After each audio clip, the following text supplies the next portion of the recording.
Bonjour tout le monde, on va parler de la Seed 2024. La Seed, c'est une fourche qui est très populaire et qui a connu une grosse mise à jour en juillet. Donc, la Seed, à la base, c'est une fourche de cross-country. C'est aussi une fourche qui est beaucoup utilisée en promenade ou en randonnée.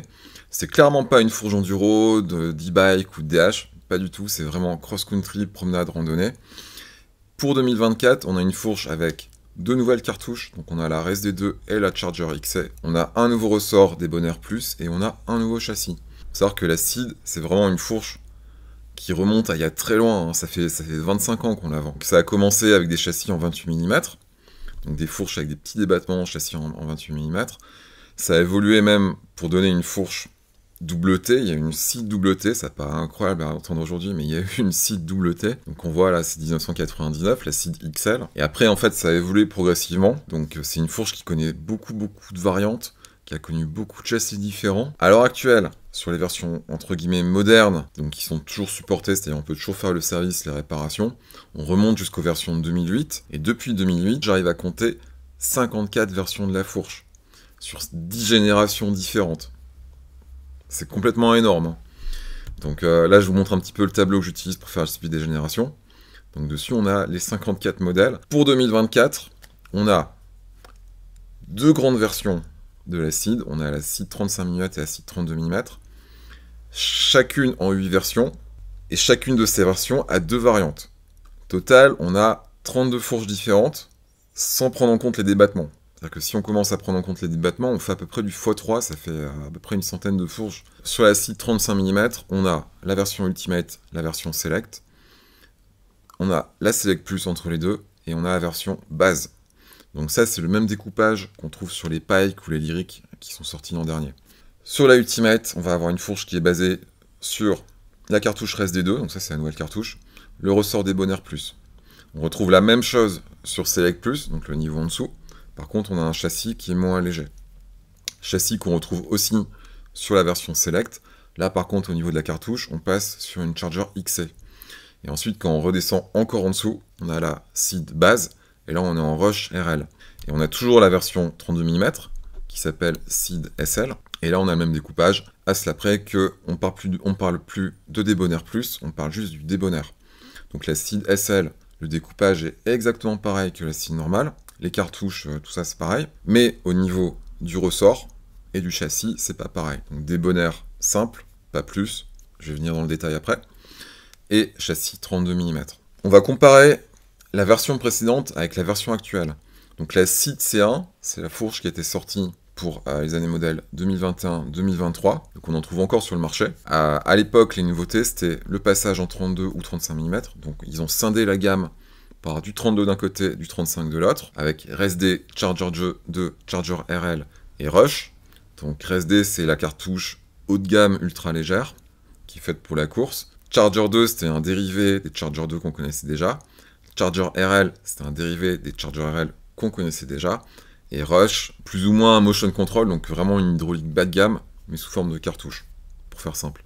Donc à l'époque, c'était nouveau, parce qu'on sortait de génération de fourches, on avait majoritairement des Charger 2. Là, c'était plus le cas du tout. C'était aussi la fin du carbone, c'est-à-dire que avant la C1, on avait beaucoup de Seed avec des châssis en carbone, qui ont posé beaucoup de problèmes, parce qu'on avait très souvent des fuites, parce que le carbone craquait, et malheureusement, le châssis qui était en carbone était censé aussi pouvoir contenir l'air. Donc une fois que ça craquait au niveau du carbone, on avait des fuites d'air qui pouvaient être au niveau du pivot ou au niveau de la couronne, ce qui était n'importe quoi. Les plus, c'est on a eu un châssis 35 mm qui était vachement plus réaliste pour la majorité des pilotes. Donc dans un pays comme la Suisse qui est en forme de montagne, il faut bien comprendre une chose, c'est que du 32 mm, ça casse très vite, ça se déforme très vite. C'est pas du tout fait pour le terrain. 34 mm, c'est déjà un gros progrès. 35 mm, à la limite, encore mieux. On a quand même eu des fourches qui étaient très légères dans leur ensemble. Et on avait toujours une cartouche Charger 2 qui était loin d'être parfaite, hein, loin d'être indestructible, mais qui était assez fiable. C'est-à-dire que vraiment, ça casse pas en quelques semaines. Et on avait donc la la Seed la plus légère en date, qui faisait 1,3 kg avec la Seed SL Ultimate. Au niveau des moins, par contre, on avait aussi la Seed la plus lourde. Donc si on prenait la Seed Select plus C1, c'était 1,7 kg. 1,7 kg, on peut plus vraiment parler de fourche très légère, hein, ça faut être clair. Hein. Et ensuite on avait Avec le recul, on s'en est rendu compte. Vraiment une usure accélérée au niveau des bacs de guidage. Hein. Ça, c'était clair. Hein. C'est-à-dire que ça durait pas très longtemps. Et après, énormément de casse au niveau de la cartouche RSD. Donc vraiment une cartouche qui porte bien son nom. RSD, c'est le jour de la course. On peut vraiment se poser la question, est-ce que c'était fait pour tenir plus que ça? Parce qu'il y a vraiment beaucoup de casse. Donc beaucoup de gens qui perdaient leur blocage en quelques semaines, qui avaient des cartouches qui étaient complètement raides au bout de quelques mois, quoi.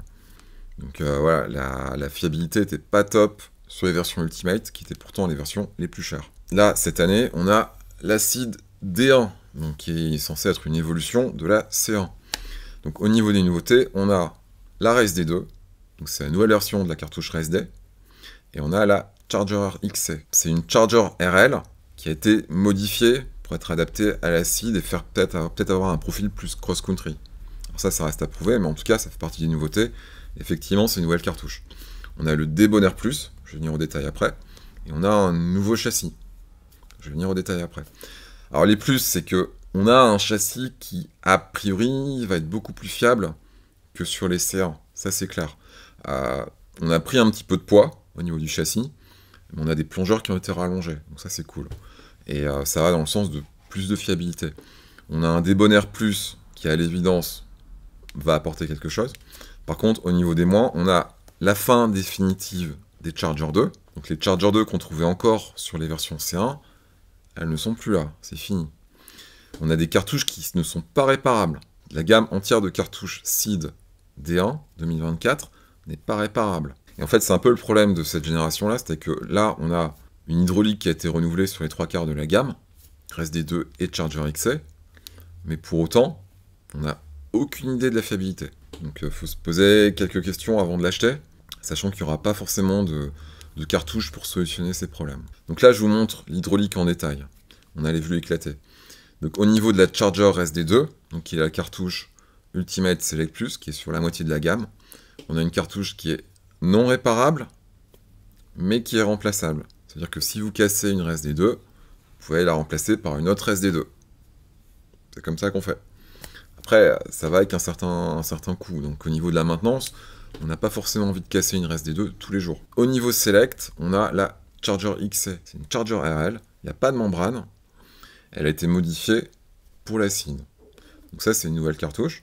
Après, en termes de fiabilité, ça reste à prouver. Et en cas de casse, elle n'est pas remplaçable. C'est-à-dire qu'on ne peut pas l'acheter séparément. Donc c'est remplacement par une RSD impérative. Et on a la même chose sur la Rush. Donc la Rush, c'est la cartouche qui est vendue sur l'acide de base. C'est non réparable, mais c'est remplaçable par une RSD2. Au niveau des ressorts, alors là c'est amusant, on a un Debonair Plus qui est assisté par un ressort coil au niveau de la négative. Donc voilà quoi. C'est une fourche de cross-country, ce qui est censé être du cross-country. On se retrouve avec un ressort coil dans la négative. Donc c'est globalement, c'est là pour l'aider un peu, pour s'assurer qu'il ne reste pas coincé, lui donner un bonus de réactivité au niveau de la négative. C'est une modification qui est assez connue, hein. C'est pas, voilà, RockShox n'a pas inventé ça. En tout cas, c'est assez amusant de voir ça. Et on a côté SL, donc sur la version SID plus légère, toujours un ressort Debonair assez classique. Au niveau du châssis, sur les versions Ultimate, on a une couronne qui est usinée. Donc ça, c'est ce qui leur permet d'avoir un poids qui est assez contenu. Par contre, c'est complètement la fin du carbone, hein. C'est-à-dire qu'il n'y a pas une trace de carbone sur tout ça. Au niveau des plongeurs, donc on a des plongeurs qui sont rallongés. Donc ça, c'est une bonne nouvelle aussi. Donc ça veut dire qu'il y aura moins de stress sur les bacs de guidage. On a une huile dans les fourreaux qui a augmenté. Donc après 15 ans à mettre 10 mm à chaque fois dans une SID, avec quelques variations de temps en temps, mais en gros c'était toujours 10 ml. Hein. Là, on se retrouve avec 15 ml. Donc là, on a une SID avec plus d'huile que des fourches enduro EDH, enfin la plupart des fourches enduro EDH que RockShox a produit. C'est surprenant. Et on a vraiment deux extrêmes. C'est-à-dire que là, par exemple, on a la SL Ultimate. C'est une fourche qui fait 1,3 kg, qui va jusque 110 mm en débattement, qui a un ressort air classique, qui a une cartouche hydraulique ultra légère. On est vraiment sur une fourche pure cross-country. Il n'y a aucun doute sur ça. Et à l'autre extrême, on a la SID non SL, 35 mm Select. Et là, on a une fourche qui fait 1,56 kg, 120 mm de débattement, un ressort R qui est assisté par un coil, avec une cartouche basée sur un IFP monté sur un ressort, donc comme la majorité des fourches DH Enduro All Mountain, hein, et qui a des plongeurs 35 mm, comme la Lyric, comme la Pike, comme la majorité des boxeurs qui ont été produits jusqu'ici. Est-ce que c'est encore une seed? Donc là, on est sur du quasi All Mountain, c'est moins léger, c'est plus durable, c'est certainement plus réaliste pour la plupart des pilotes, ça c'est clair. Pas en compétition, mais pour tous les usages en dehors. Et je suis désolé, mais les acheteurs de seed, majoritairement, ne sont pas des compétiteurs. Donc c'est une fourche qui est beaucoup plus réaliste. Bon voilà, c'est juste dommage qu'au niveau de la cartouche hydraulique, on n'ait pas une cartouche qui soit réparable. Ça c'est vraiment con, quoi. Mais ça, c'est une fourche qui commence à vraiment être en rupture avec ce qu'on a connu au niveau des seeds. Ça c'est clair. Et le paradoxe dans tout ça, c'est que on a une seed Select Plus qui a 1,5 kg. On a une seed base qui est presque à 1,7 kg. Et si on remonte un peu en arrière, la Pike 2016, elle faisait 1,8 kg. Ça fait pas beaucoup de différence, hein. Il y a 160 grammes et quelques de différence, hein, entre la seed base actuelle et la Pike 2016. Enfin, c'est pas énorme du tout, quoi. À l'époque, elle savait déjà faire du 120 mm de débattement. Ça ressemble énormément à ce qu'on a aujourd'hui avec la seed base, quoi. Minnow shorter dans tout ça. Alors, là, forcément, on se dit, bah lui, il est sur une seed. La seed, c'est génial. Ouais, sauf que lui, il roule pas du tout la seed qu'on vous vend. Donc, à l'heure actuelle, il est déjà sur la seed Flight Attendant. Donc, avec la gestion de l'hydraulique qui passe par de l'électronique et des capteurs. C'est une version qui, vraiment, est pas vendue à l'heure actuelle, que vous pouvez pas acheter. Ça existe en Pike, hein, ça existe en Lyric, ça existe en Zeb, mais ça n'existe pas en seed. Vous pouvez pas acheter cette fourche. Donc, faut pas croire que quand vous voyez cette fourche-là, c'est la fourche que Minnow Shorter est en train de rouler, hein, pas du tout. Hein. Au niveau des améliorations possibles et de la rétrocompatibilité, alors, la RSD2, à supposer qu'elle soit plus fiable que la RSD1, on va pouvoir l'installer sur les fourches de la génération C1. Donc ça, c'est une bonne nouvelle. Il faut quand même attendre de voir si la RSD2 est plus fiable que la RSD1. TrueTune, 32 mm, 35 mm, compatible seed SL et seed actuel, bonne nouvelle. Quel seed pour quel usage? Alors, si vraiment il faut une seed en cross-country compétition, donc quand vous faites vraiment la course, bah, la seed SL Select Plus avec le remote pour l'entraînement, c'est une bonne chose. Vous avez une cartouche qui est a priori fiable, en tout cas qu'il sera plus qu'une RSD2, donc qui cassera moins rapidement. Donc moi j'aurais tendance à aller vers ça. Et ensuite, si vraiment c'est pour la compétition, donc une Ultimate Remote pour le jour de la course. Et surtout ne pas rouler en Ultimate pour s'entraîner toute l'année, hein, ça sert à rien, vous allez la casser, hein, ça va pas tenir. Donc ça, c'est le cas compétition. Longue distance, je sais qu'il y a énormément de gens qui font de la longue distance avec des seeds. Si vraiment il faut une seed, une Select Plus, une Select ou une base, sachant que la base, elle est tellement rustique qu'elle a des chances d'être plus fiable que tout le reste, ce qui n'est pas négligeable en longue distance.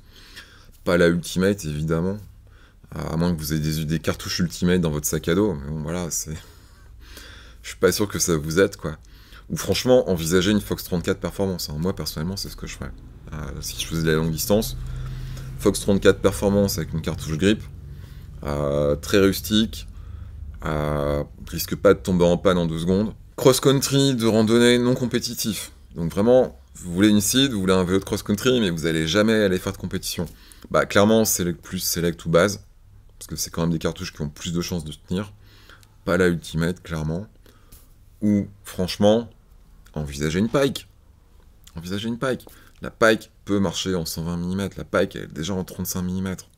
Donc 120 mm de débattement, 35 mm au niveau des plongeurs, c'est déjà une fourche qui est légère. Et en plus, vous pouvez l'avoir en Charger 3. Ce qui est pour beaucoup de personnes beaucoup mieux qu'une cartouche RSD ou une cartouche Charger XC.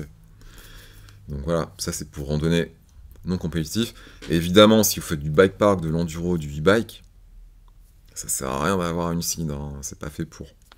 Ultimement, on peut vraiment se poser la question, pourquoi est-ce qu'on a 16 fourches différentes, alors que la plupart des acheteurs, en fait, ils auraient besoin d'un truc entre les deux, en fait. C'est-à-dire que 35 mm, c'est peut-être un peu beaucoup parfois pour certaines personnes.